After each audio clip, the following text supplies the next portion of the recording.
Hello guys, welcome back to my channel. আবারও চলে এসে নতুন একটা রেসিপি নিয়ে। আজকে একটা নরম তুলতুলে রসালো মিষ্টি রেসিপি শেয়ার করব। এটা খুব সহজভাবেই তৈরি করা যায় ঘরোয়া কিছু উপকরণ দিয়ে, আর এটা খেতেও কিন্তু দুর্দান্ত স্বাদ হয়। দেখো কতটা নরম তুলতুলে হয়েছে, খুব ঝটপট তৈরি করে ফেলা যায়। তো চলো আর কথা না বাড়িয়ে ভিডিওটা শুরু করা যাক। প্রথমেই গ্যাসে আমি একটা প্যান বসিয়ে দিয়েছি, তাতে 1 চা চামচ সাদা তেল আর 1.5 চা চামচ বাটার দিয়েছি। তোমাদের হাতের কাছে যদি ঘি থাকে তাহলে ঘিটা দেবে, ঘিটা দিলে খেতে বেশি সুন্দর লাগে। আমার হাতের কাছে ছিল না, সেই জন্য আমি বাটারটাই দিয়েছি। এবার এটাকে একটু নাড়াচাড়া করে লাল হয়ে গেলে 1 বাটি সুজি দিয়ে দিচ্ছি। তোমরা যতটা করতে চাও সেইভাবে সুজি নিয়ে নেবে। একটা বাটি বা কাপ মেপে সুজিটা দেবে, তাহলে জলের পরিমাণটা ঠিক থাকে। গ্যাসের ফ্লেমটা এখানে লোতে দিয়ে সুজিটা ভেজে নিতে হবে।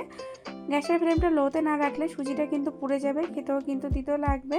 সুজিটাকে অনবরতেই নাড়তে হবে, না হলে কিন্তু তলার দিকটা পুড়ে যাবে। সুজিটা একটু হালকা লাল হয়ে গেলে আমি এখানে 2 চা চামচ ময়দা দিয়ে দিচ্ছি। ময়দাটা দিলে মিষ্টিগুলো অনেক নরম তুলতুলে হবে। তোমরা একবার দিয়ে দেখো, খুব সুন্দর হবে। ময়দাগুলোকে দিয়ে অনবরতেই নাড়তে হবে, না হলে কিন্তু তলার দিকটা পুড়ে যাবে, খেতে কিন্তু খুবই বাজে লাগবে। আর আমি গ্যাসের ফ্লেমটা একদম লোতে রেখে দিয়েছি। এবার সুজির কাঁচা গন্ধটা চলে গেলে আর হালকা লাল হয়ে গেলে আমি এখানে 1.5 বাটি জল দিয়ে দিচ্ছি। যে বাটি মেপে আমি সুজি দিয়েছিলাম সেই বাটিতেই মেপে আমি 1.5 বাটি জল দিয়েছি।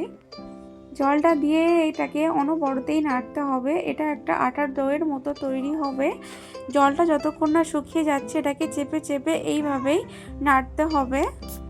জলটা শুকিয়ে আসলে একটা সফট আটার ডোয়ের মতো তৈরি হয়ে যাবে। দেখো এইভাবেই এটাকে নাড়াচাড়া করে নিতে হবে। হাত দিয়ে দেখে নেবে, এইভাবে জমাট বাঁধলে মনে করবে সুজির ডোটা তৈরি হয়ে গেছে। এবার আমি একটা পাত্রে এটাকে নামিয়ে নিয়েছি।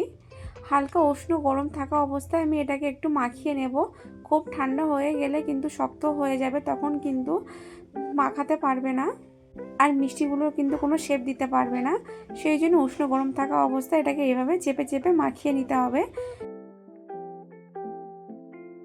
সুজির ডোটা আমার তৈরি হয়ে গেছে। এবার আমি এটার মিষ্টি শেপ দিয়ে দেব, সেই জন্য হাত দিয়ে একটু চেপে চেপে এটাকে গোল করে নিচ্ছি। তোমরা চাইলে রুটিওয়ালা বেলুন দিয়ে এটাকে গোল করে নিতে পারো।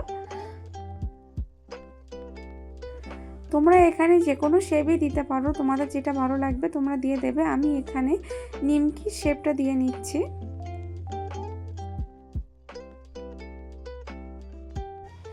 এই সুজির ডোটা কিন্তু খুব পাতলা করে কাটা যাবে না, একটু মোটা করে এগুলোকে কাটতে হবে, তাহলে কিন্তু মিষ্টিগুলো একদম পারফেক্ট হবে আর রসও ভরবে।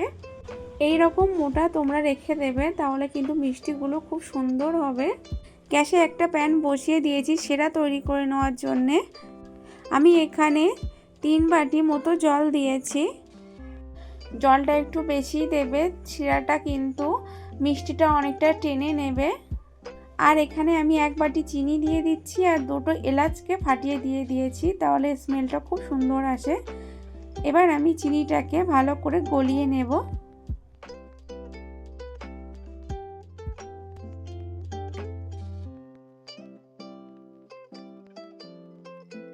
দেখো চিনিটা কিন্তু একদম গলে গেছে, আর এই শিরাটা কিন্তু একটু আঠালো ভাব করতে হবে, যেমন দোকানের মিষ্টির রসটা হয়। রসটা একটু আঠালো ভাব হলে কিন্তু মিষ্টিটা খেতে দুর্দান্ত লাগে। আর আমার কিন্তু শিরাটাও তৈরি হয়ে গেছে। এবার আমি এটাকে এক সাইডে রেখে দিচ্ছি। অন্যদিকে আমি তেল গরম করতে বসিয়ে দিয়েছিলাম। তেলটা গরম হলে আমি এই মিষ্টিগুলো ভেজে নেব। আর গ্যাসের ফ্লেমটা কিন্তু হাই দিয়েই মিষ্টিগুলো ভাজতে হবে, না হলে কিন্তু সুজির মিষ্টিগুলো ভেঙে যাবে। গ্যাসের ফ্লেমটা হাই দিয়ে এগুলোকে সব ভেজে নিতে হবে।